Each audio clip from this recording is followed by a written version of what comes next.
しなみを揃えてゆこうお互いを信じ合う五人の仲間まるでスファイブに預けた命飛ぶぜ宇宙の果てまでもみんなの笑顔も近い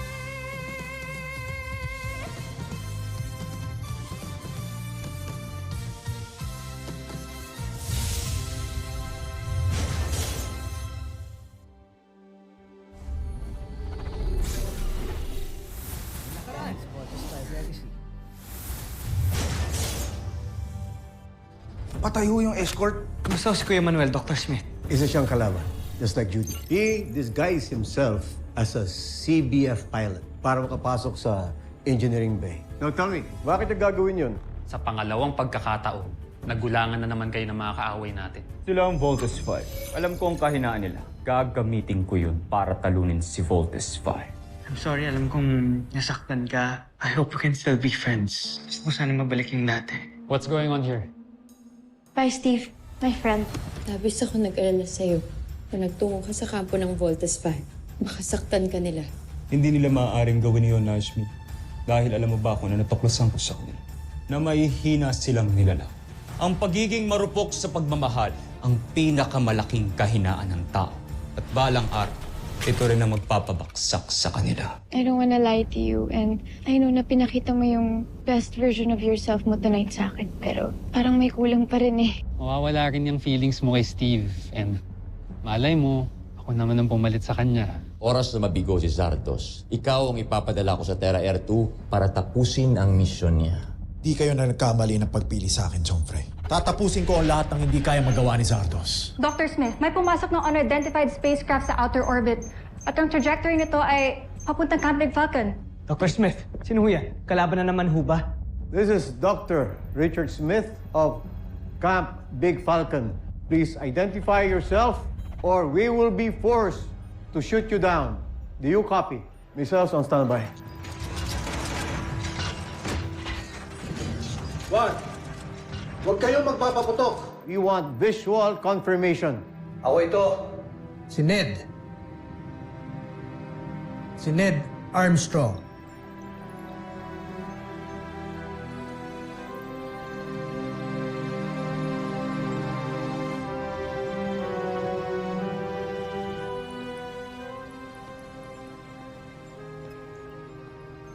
Papa, ikaw ba talaga yan? Ano? Siya ang papa natin? Oo.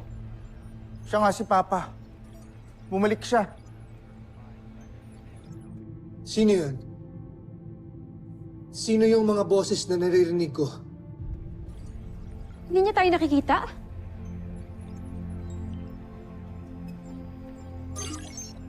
Ned, this is Dr. Smith. Do you remember me? Nandito yung mga anak mo. Mga anak ko. Steve. Bert. Little John.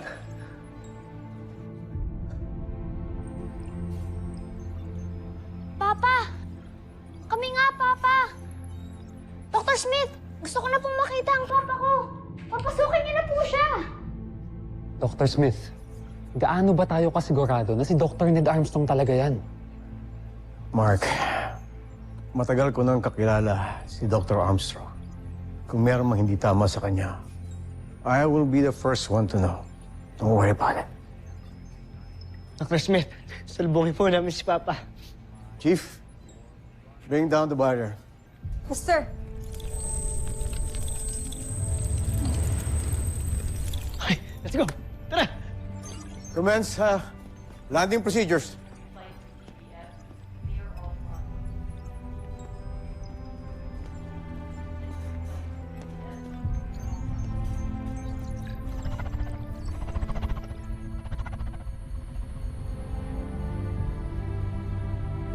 Kasi pa.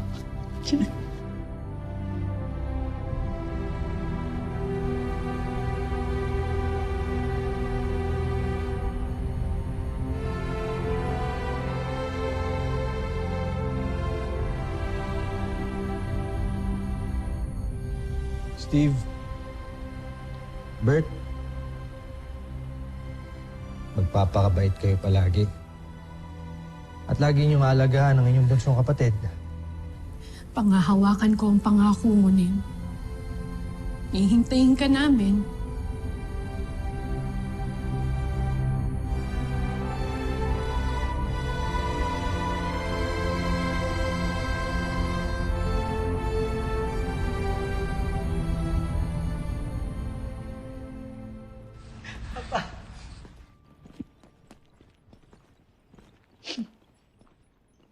Steve? Big Bird. Ang lalaki niyo na. Papa, akala namin wala ka na. Akala namin di ka na makakabalik eh. Hindi ko alam kung natatandaan niyo pa yung pangako ko noon na babalik ako. Kaya ngayon nandito na ako para tuparin ang pangakong yun sa pamilya ko.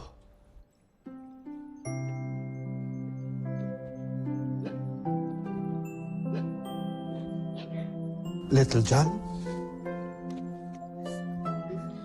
Ikaw na ba yan? Ikaw po ba talaga ang papa namin? Baby ka pa noon. Nung umalis ako. Pero ngayon nandito na ako. Dahil bumalik ako para sa inyo. Papa!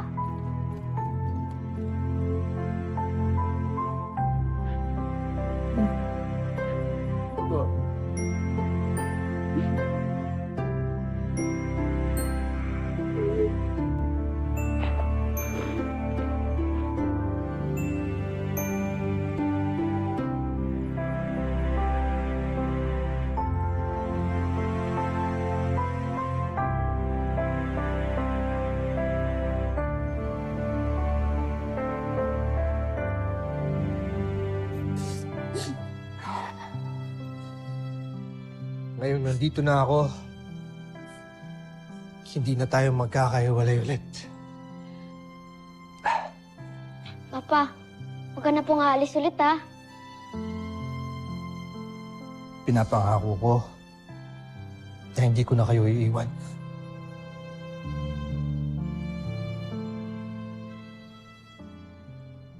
Nasaan nga pala ang mama ninyo? Tawagin niyo siya at sabihin niyo nandito na ako. Ha?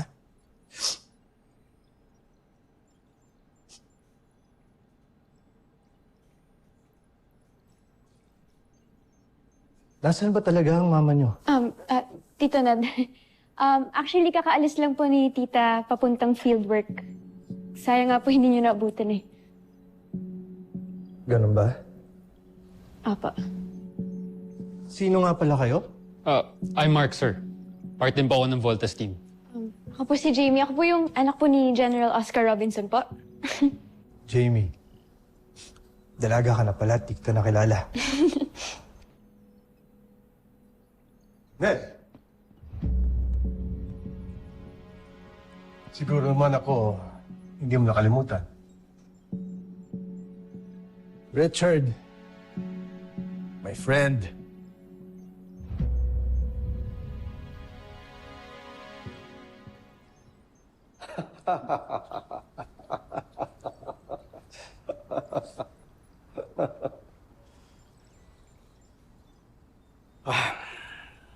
Welcome back, Ned. Halika. Nasamahan kita sa debriefing. I hope you understand. It's protocol. Of course. Don't worry. Babalikan ko kayo agad. Let's go. Halika. Dami natin pag-uusapan.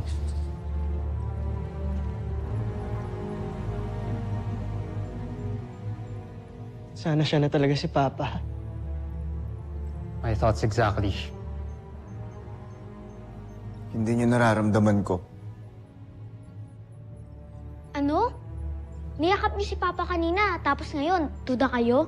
Ang bad niyo naman. Little John, don't talk to your kuya stuff eh. Mag-sorry ka sa kanila. No bad sila. Ikaw rin! Naglay ka kay Papa tungkol sa mama ko! Ba't Tito yung John, lahat? Tito John.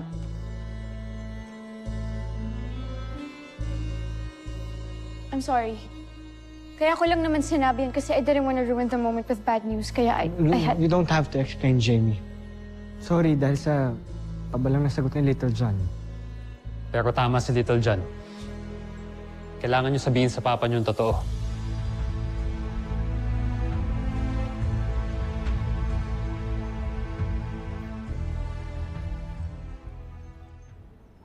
Ned, tagal mong nawala. Ano ba nangyari sa'yo? Natapos mo ba yung mission mo? Dr. Smith, Dr. Armstrong, welcome back to Camp Big Falcon. Sorry, sir, I'm gonna scan you. Sergeant Major. Ako nang bahala. Just leave it there.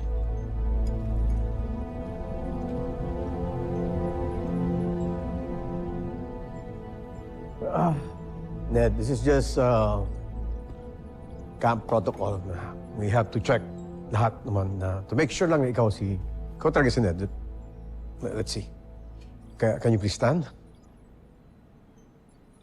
Okay, let's see this. Okay.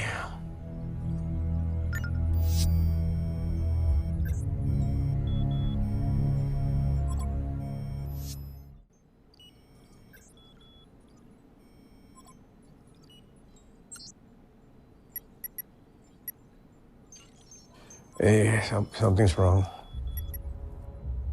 Siguro, Richard, mas mabuti pa ipaayos mo na muna yan. Tsaka na lang tayo mag-usap. I'll prepare my mission report too. Pero sa ngayon, gusto ko muna sana makasama yung mga anak ko.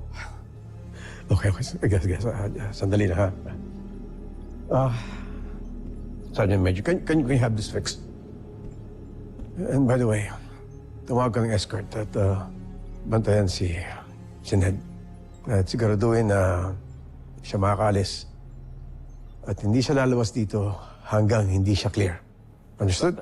Okay. Papa? Steve? Sandali lang. Hinihintay ko pa ang escort ko. Siya nga pala. Nasaan ang mama ninyo? Alam ba niya na nandito na ako?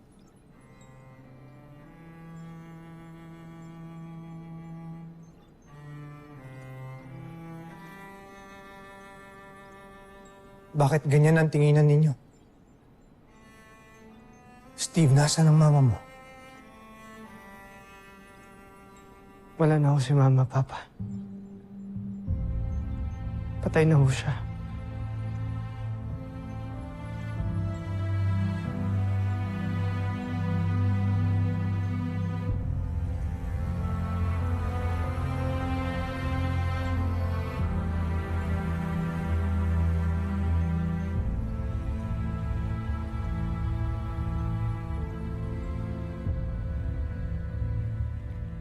Papa, alam niyo ba, kayo po yung dahilan kaya po pinatayo ni Mama tong beach house.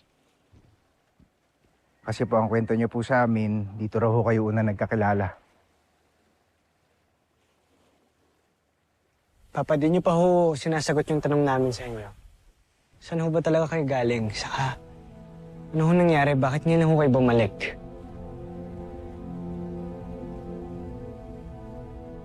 It's confidential. Mabuti pang kami muna ni Smith ang mag-uusap. But for now, I want to spend some family time. Dahil ito ang na-miss ko. Papa, doon tayo! May papakita ko sa'yo collection, tara! What's this?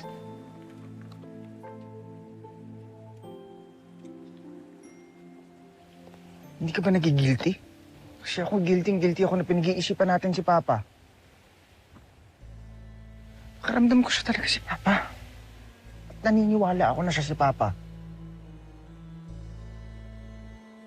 Sana.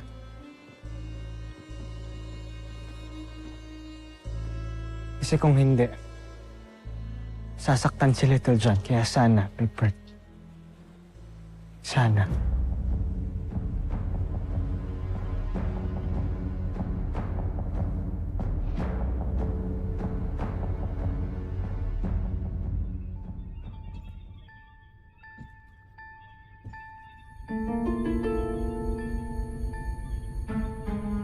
Nais niyo raw akong kausapin. May nakita kaming sasakyang panghimpapawid na dumating at pumasok sa kampo ng mga kalaban. At sigurado ako, mag-aari yan ng Busan. May alam ba kayo tungkol dito, Jomfre? Nararapat siguro ay makipagtalastasan tayo sa Busan upang malaman natin ang nangyayari. Kung sino to... Wala kayong gagawin. At wala kayong kakausaping iba. Lalo ng mga taga-Busan. Ngunit, Jomfre, sino ang sakay ng sasakyang panghipapawid na yan? Isa siyang kaibigan. Kaibigan? Magtiwala kayo sa akin. Isa siyang kapanalig na malaki ang maitutulong sa atin.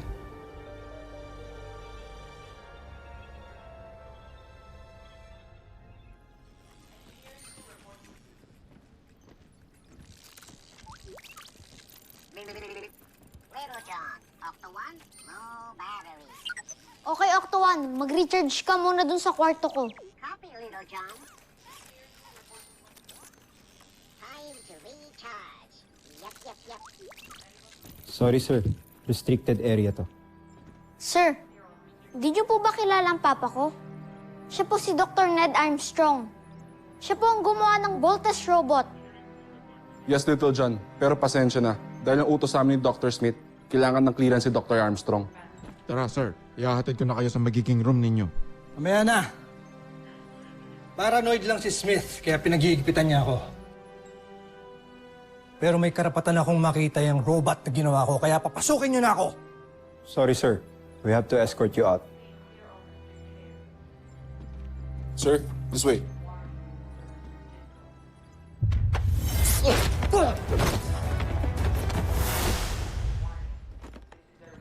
Oo! Tama na yan! Tama na yan!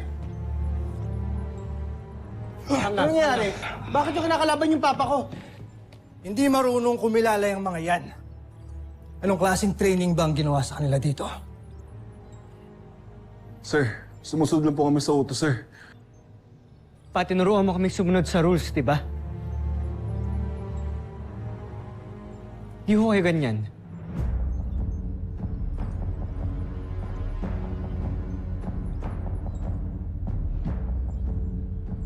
Pasensya na kayo. Uminit ang ulo ko sa inyo. Yeah, I'm sorry. Ngayon kailangan ko na magpahinga. This way, sir.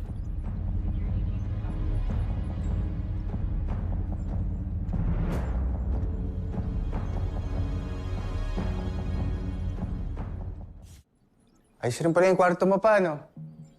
Malaki rin. Kaso lang, medyo malayo sa kwarto natin. Pero Papa, ang galing mo makipag-fight kanina. Para kang sina Kuya. Mana sila sa iyo. Mukhang tinetraining nga sila ng gusto dito sa camp. Opo, sobrang toxic nga lang po ng training namin. Pero for me, sobrang worth it naman. Opo, kaya sina Kuya po, saka po si Ate Jamie at si Kuya Mark ang napiling pilots ng Voltes robot. Tapos ako din po pala, Papa. Talaga? Pati ikaw? Kahit na bata ka pa? Kung alam pong bata to. Pero sobrang astig pong pilot yan ng Volt Frigate. Tsaka pag nasa gitna po kami ng laban, siya po yung nag-aayos, nagto-troubleshoot ng lahat ng mga Voltes machines. Really? Wow. I'm really proud of you, anak.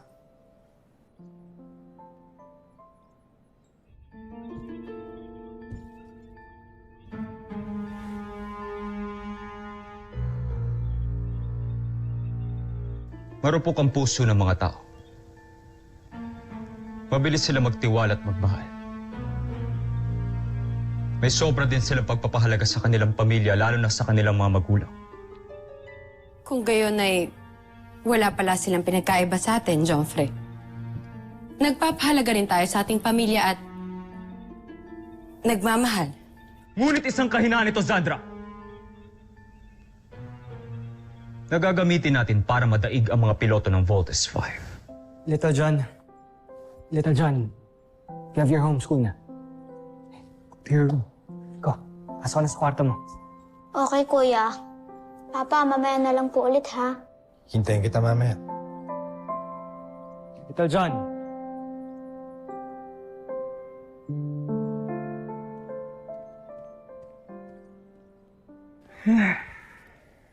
Alam mo pa? Grabe, sobrang saya talaga ni Little John simula po nung dumating kayo dito.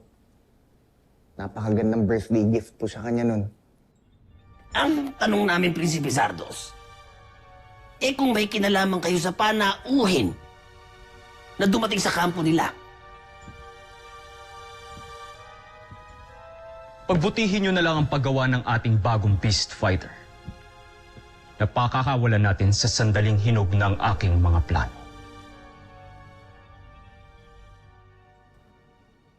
Pa, kailan nga ulit yung birthday ni Little John? Naalala niyo po ba? Paano ko ba naman makakalimutan yun? Well, I hope may pinrovide ang camp na damit para sa akin dahil kailangan ko na talaga magpalit. Kailan ho exactly yung birthday ni Little John? Teka, bakit pa tinatanong? Nakalimutan mo, no? No, Big Bert. Kung siya talaga si Papa, masasagot niya kung kailan ang birthday ni Little John o birthday mo, birthday ko. I'm sure hindi mo makakalimutan yun, Papa.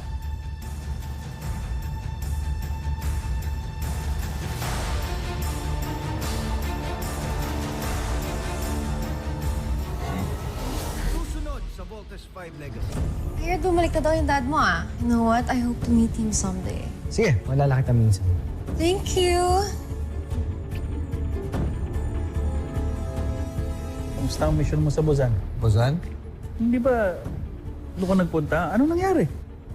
Doc, nag-malfunction po yung main software ng scanner natin kaya hindi gumana. Tataka rin ako eh. Inform the security team. Tonight, have to be very vigilant. Ayoko maisan ulit tayo ng mga laban.